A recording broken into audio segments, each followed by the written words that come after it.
आज है हमारा गोवा में तीसरा दिन। सुबह उठते ही मैं निकल पड़ी प्रातःकालीन भ्रमण पर। यहाँ से निकलते ही कुछ दूर चलते ही मुझे फिर से दिखाई दिया ये अद्भुत सा नज़ारा, जो मुझे फिर से खींच कर ले गया खारे पानी की तरफ, जहाँ मैंने प्रयास किया रेत में अपने पैर धंसाकर टोर्नाडो बनाने का, जो युवान ने कल मुझे सिखाया था। टोर्नाडो तो मुझसे बन नहीं रहा था, तो मुझे लगा कि कुछ अच्छा शूट कर लूँ। चश्मा हटाते ही मुझे लगा कि समुद्र मुझसे ज्यादा अच्छा दिख रहा है, तो मैंने तुरंत कैमरा घुमा दिया। कैमरा घुमाते ही मेरी नजर पड़ी समुद्री जीव पर, जो रेत पे उल्टे पड़े मजे कर रहा था। इसे सीधा करते ही मुझे एहसास हुआ कि ये अपने प्राण त्याग चुका है, तो मैं अपना समुद्री खजाना इकट्ठा करके आ गई वापस अपने रूम की तरफ, क्योंकि मुझे प्यास लग रही थी और वो खारा पानी में पी नहीं सकती थी।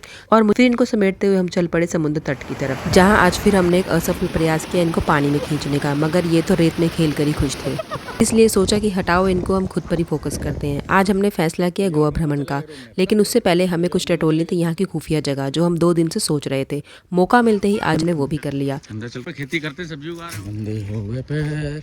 फिर हमने लिए 2 दुपहिया वाहन और निकल पड़े गोवा की गलियों में, और हम पहुंच गए पेनोलियम बीच, जो बाहर से देखकर लगा कि बिल्कुल ही खत्म बीच है। यहाँ जाना समय की बर्बादी होगी। फिर सोचा और हम गोवा में करने क्या है, तो चलो मिलकर समय बर्बाद करते हैं।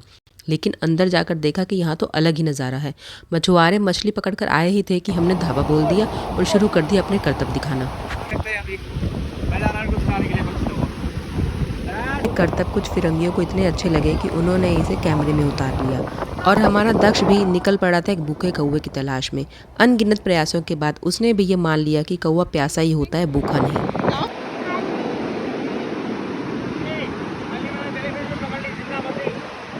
बहुत खतरनाक होती है ये, सांप होती है ये, तो जहर बहुत होता है। देखा,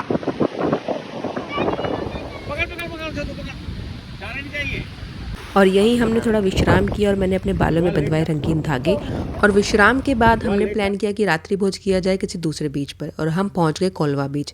यहाँ की खासियत ये है कि यहाँ आपसे बैठने के भी पैसे चार्ज किए जाते हैं, और जो आपको खाना सर्व किया जाता है बिल के साथ आपको उसको सर्विस चार्ज भी देना होता है।